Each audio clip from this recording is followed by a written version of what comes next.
Thousands pay tribute to indigenous protesters killed in Ecuador's general strike. Indigenous leaders insist their demands must be met. Cuba's National Assembly elects Miguel Diaz-Canel as President of the Republic, a position restored under the new constitution.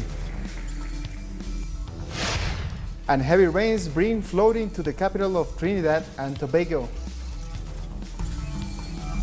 From the headquarters of Telesur English in Quito, Ecuador, this is From the South, and I'm Jose Daniel Lopez. Ecuador's indigenous movements are holding a mass for 3 of their members who were killed in Wednesday's protest against the government's austerity measures. Thousands of people gathered outside the National Cultural Center in Quito as one of the coffins was carried in a formal ceremony. The indigenous protesters were killed when police heavily repressed the demonstrations during Wednesday's general strike. The main indigenous organizations have said their struggle will continue.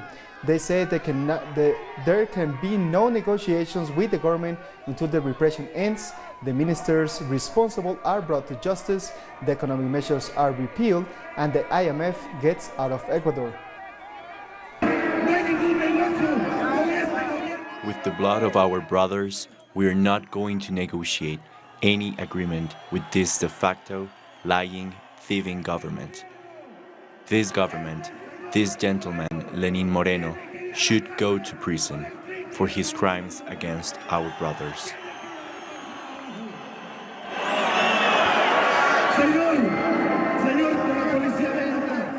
Mr. Policeman, you have a heart, you have a brain, you are human beings like us. We are all the people. You must not be murderers. We are your brothers.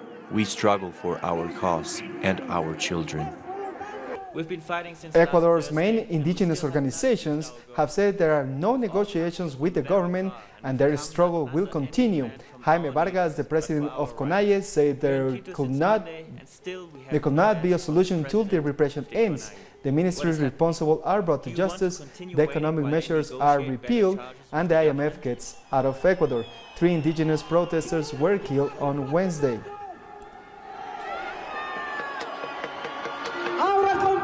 we want the government to repeal the austerity package. Friends, our correspondent Estefania Bravo continues to follow the indigenous movements in Quito and has this report. Hello, I am here outside of the Casa de la Cultura Ecuatoriana. This is the center, the north center of Quito, where indigenous movements have come together, are still coming together after 8 days to protest against the economic measures of President Lenin Moreno.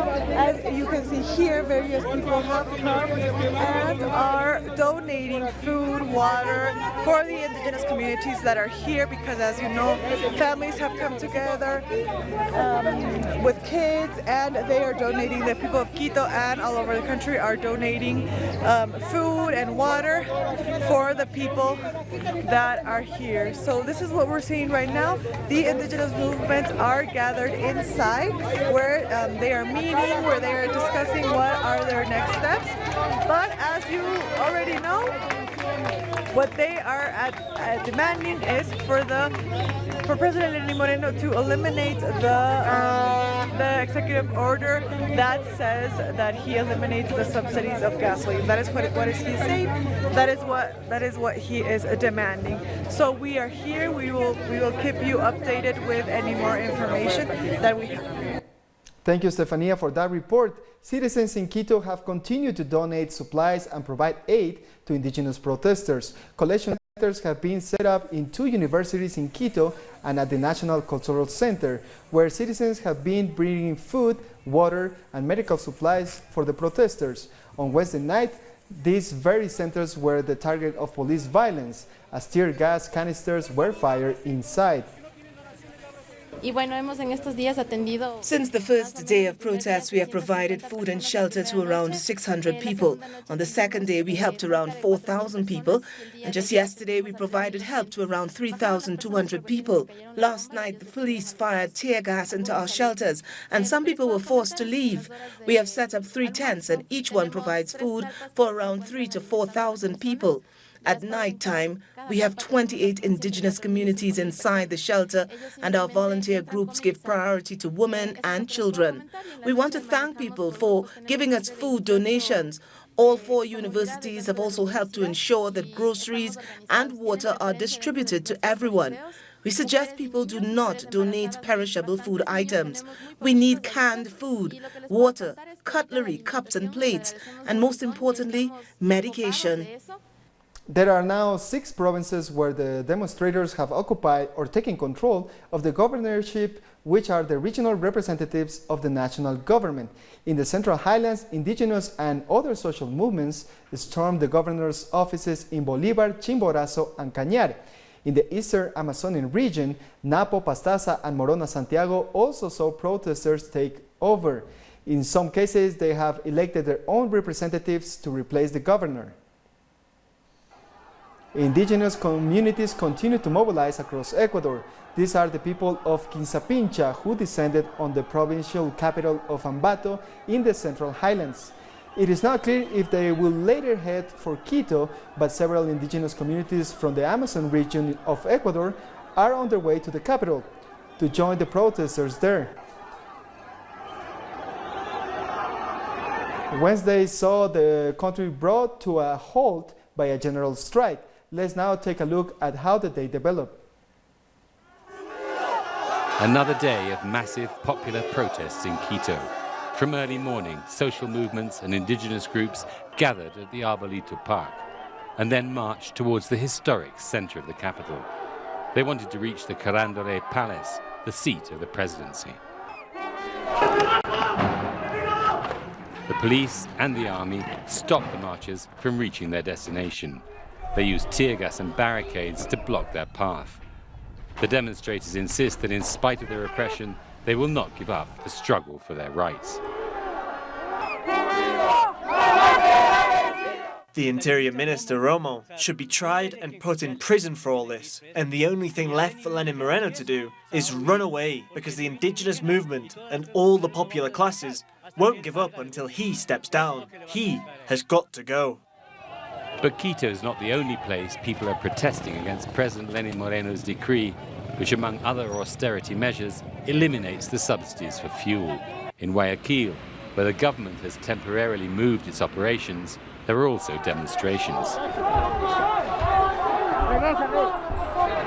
These are the biggest protests in Ecuador for decades, provoked by deep anger at the government's decision to try and force through a package of neoliberal measures dictated by international financial institutions like the IMF. Moving on, Cuba's National Assembly has elected Miguel Diaz-Canel as the President of the Republic, a post restored under the new constitution. A special session of the Assembly of Popular Power voted 579 in favor of the 59-year-old leader. Up until now, Diaz-Canel has held the post of President of the Council of State, a position which disappears with the reforms introduced to the Constitution. Salvador Valdez Mesa was elected Vice President, and Esteban Lazo was elected as President of the National Assembly.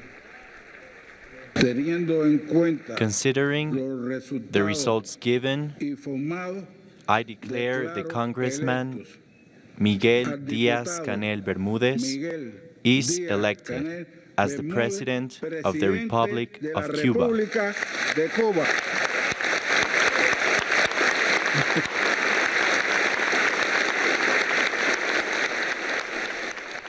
Ahead of the session, Cuban citizens say they hope and expect that Diaz-Canel will be reconfirmed as Cuba's head of state. The most capable person should be selected, the one who is best capable to represent the country, who has new and diverse perspectives so that we can move forward. I am very happy with him. He really has the ideals of our revolution. I am happy and grateful for his leadership. Our correspondent in Havana, Alien Fernandez, has more. The new President of the Republic, Miguel Diaz-Canel, dealt with two particularly important areas in his speech. Firstly, on international relations, and secondly, on domestic Cuban issues.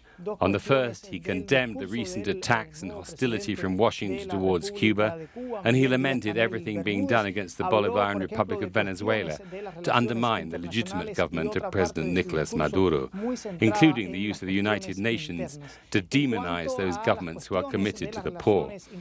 On the domestic front, he said the priority is the economy, to support the country's social system, and also the defense of the country. The president now has 3 months to propose who should take up the new role of prime minister, as well as the positions of vice premiers and regional governors. We'll take a short break now. Join us again in a minute.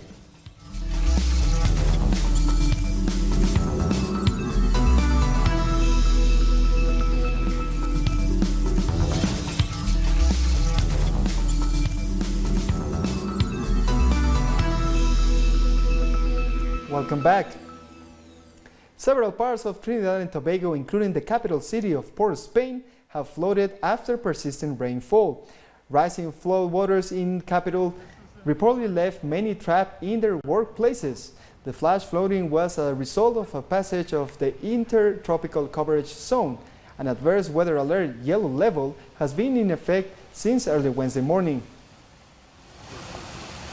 In Antigua and Barbuda, opposition leader of the United Progressive Party, Harold Lovell, and 2 other former cabinet ministers, Wilmot Daniel and Dr. Jackie Quinn, have been charged with corruption, fraud, and embezzlement. The decision comes after more than 2 years after a magistrate dismissed a case against them in relation to buses that were donated to the government during their administration. The judge had ruled that the evidence was scant, to say at least. It is alleged that they converted 3 Daewoo buses worth more than $600,000 that had been donated by the government of South Korea for their personal use. CARICOM continues to demand reparations for the suffering inflicted by the Atlantic slave trade, while also examining the challenges to the region's economic and political independence posed by the international finance systems and the current debt crisis in the region. Caribbean leaders are discussing these concerns at the CARICOM Reputations Forum currently underway in Antigua and Barbuda. We cannot forget that our European oppressors not only exploited us, but left us all in a condition of extreme poverty, mass illiteracy, inadequate health and educational institutions, and a pandemic of chronic, debilitating NCDs deriving from centuries of excess salt and sugar consumption. Now, the Europeans utilize an inhumane model, what I consider to be a brutal, extractive economic model to control the Caribbean as a zone of wealth creation to fund their own development. Montserrat Premier Donaldson Romeo has been ousted as leader of the ruling People's Democratic Movement just ahead of November 18 general election. He was reportedly voted out by his colleagues who have long been upset over his leadership. It is unclear if Romeo will continue to serve as premier in the meantime. The Legislative Assembly was dissolved by force on Tuesday, 1 day after he announced the election date. The Minister of Works, Communication, Energy and Labor, Paul Merks, has since been selected to lead the party. In other news, Ghana's state prosecutor has charged 9 people with treason after they were accused of plotting to overthrow the government. They were arrested last month for allegedly plotting to seize key state installations with the aim of overthrowing President Nana Akufo-Addo. According to the state prosecutor, the accused were part of a group known as Take Action Ghana and had planned to stage a series of protests with the purpose of destabilizing the country. The prosecutor added that the group engaged the services of a local blacksmith to manufacture pistols and explosives to enable them to execute their plan. Tunisia's Islamist party Ennahda, led by Rached Ghannouchi, has topped the legislative polls with 52 seats, but fell short of majority required to form a government. The presidential candidate Nabil Karouji party came second with 38 seats, while independent candidates scooped 33 seats. Ennahda will need to negotiate a coalition deal with other parties to be able to run the country for the next 5 years. On Sunday, retired law professor Cassis Said faces Kanuni in the second round of the presidential election. The World Health Organization says the Ebola epidemic has been squeezed into a much smaller geographic area in the Democratic Republic of Congo. The epidemic has killed more than 2,000 people since August 2018, causing the organization to declare it a international public health emergency. Containing a virus is a different prospect to eliminating that virus from human populations, and at this point we have to ensure that we push the virus completely out of the human population, and we need to do that as quickly as we can, while being very careful to continue to keep the community on board and to protect our staff and ensure our staff have the proper enabling environment in which to do their work safely. The Nigerian Senate has reintroduced an anti-sexual harassment bill that seeks to prevent the victimization of university students. This follows a media investigation which exposed widespread sexual misconduct by multiple lecturers at 2 top West African universities. The bill proposes a prison term of between 5 and 14 years for professors who have a sexual relationship with their students. Once passed, it will also be illegal for professors to make any kind of sexual approach towards students.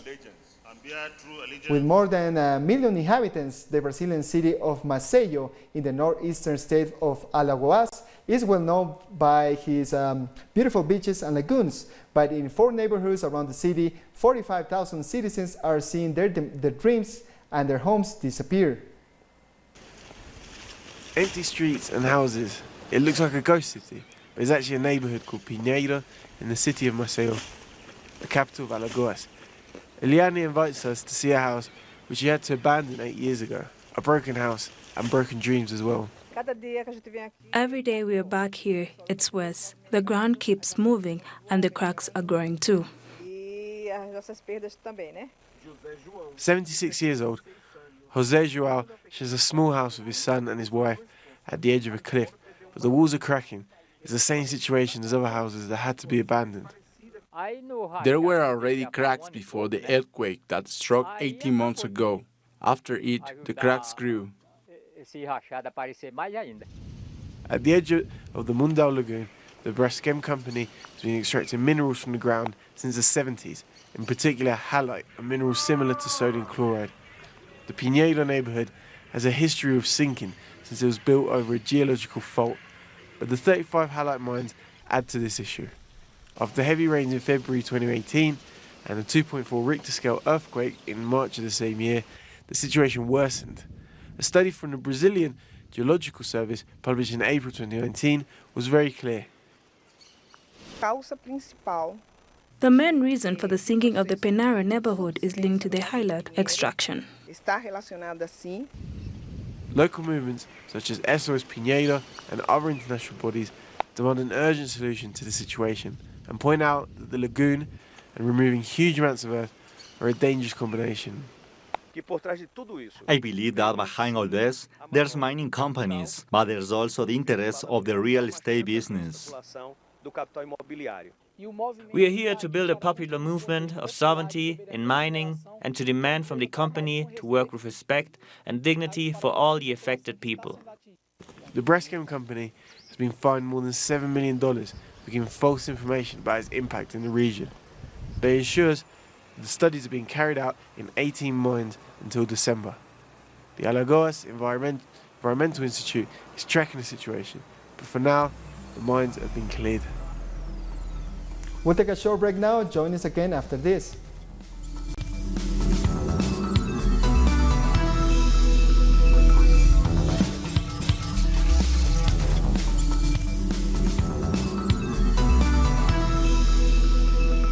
Welcome back.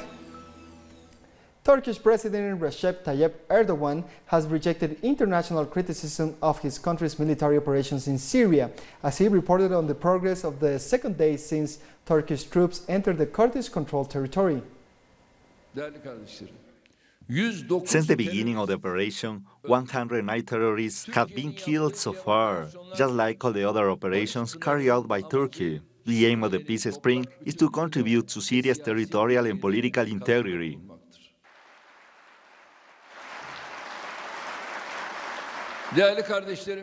Saudi Arabia should look into the mirror. Who brought Yemen to this state?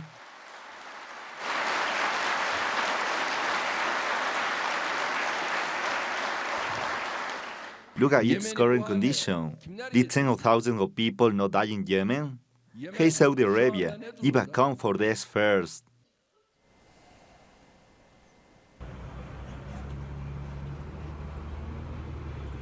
Erdogan's words come a day after the Turkish military arrived at the Syrian border. A military convoy reached Syria and drove along the border crossing into the northern side of the country. This marked the beginning of ground operations after having attacked Kurdish militia positions in northeastern Syria with airstrikes in a cross-border military operation. And all this just days after U.S. troops pulled back from the area. Meanwhile, police have detained at least 5 protesters in Diyarbakir, the largest city in mainly Kurdish southeast Turkey, for criticizing the military attack against Kurdish militia in northeast Syria. Police used water cannons to disperse the gathering, which was initially called against the ousting of elected mayors of the pro-Kurdish People's Democratic Party, but it turned into a protest against the Turkish military operation in Syria. A senior Kurdish official has warned that Islamic State militants could break out of prisons in northeast Syria after one of the prisons was bombed by Turkish planes. One of the prisons in which the ISIS prisoners are kept under the control of Syrian Democratic Force was bombed by Turkish warplanes yesterday, and probably some of the ISIS members have escaped from this prison. We want an urgent intervention on this crisis, and these attacks should be stopped immediately. The airspace should be closed for Turkish flights that bombing attacks, air attacks can be stopped. And all European states should freeze their relations by withdrawing their ambassadors from Turkey immediately.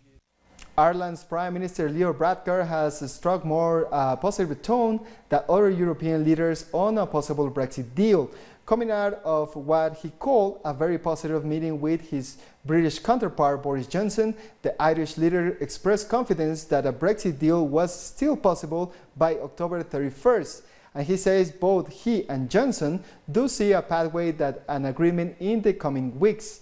However, Varadkar says there still remain 2 issues to be ironed out, ensuring that any long-term agreement has the consent of the people of Northern Ireland, and there is no customs border on the island of Ireland. We agreed not to get into the details of any proposals or discussions made, but on the timeline question, I think it is possible for us to come to an agreement to have a treaty agreed to allow the UK to leave the EU in an orderly fashion, and to have that done by the end of October. But there is many a slip between cup and lip and lots of things that are not in my control. North Korea has celebrated the 74th founding anniversary of the nation's ruling party. People gathered under the statues of the country's founder Kim Il-sung and the late leader Kim Jong-il to pay tribute by laying flowers at their feet. Founded in 1945, the WPK states that its primary objective is political, economic, and military independence for North Korea.